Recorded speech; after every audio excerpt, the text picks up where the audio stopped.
Hey guys, welcome to my channel. So today we learned subject and predicate. So let's start it. So subject and predicate. Every sentence has a subject and predicate. The subject tells us who or what the sentence is about. The predicate tells us more about the subject.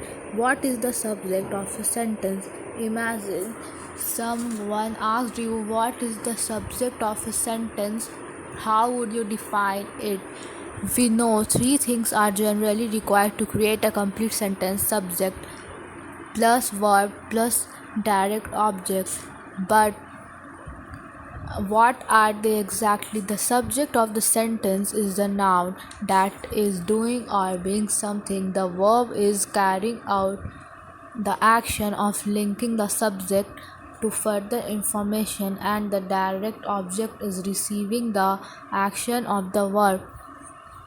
None of this could exist without the subject of the sentence. So let's talk a little bit more about the place where every sentence starts. Defining the subject.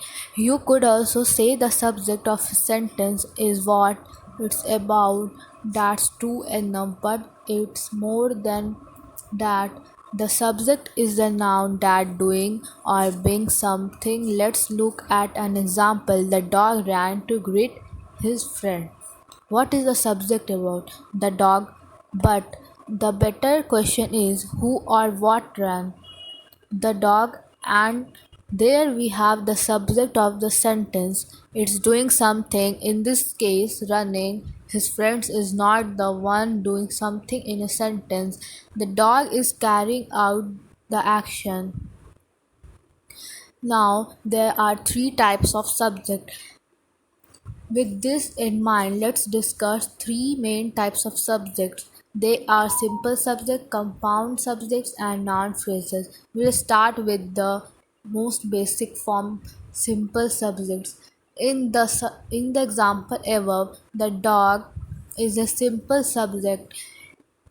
It's one person or thing or one word in addition to the article. Here's another example. Tawny sat by the fire. Can you identify the verb? It sat. Who sat? Tawny. Simple subjects are just that, they are simple and singular. These also include singular noun that describes a group as a whole, like the team or the committee. Compound subjects.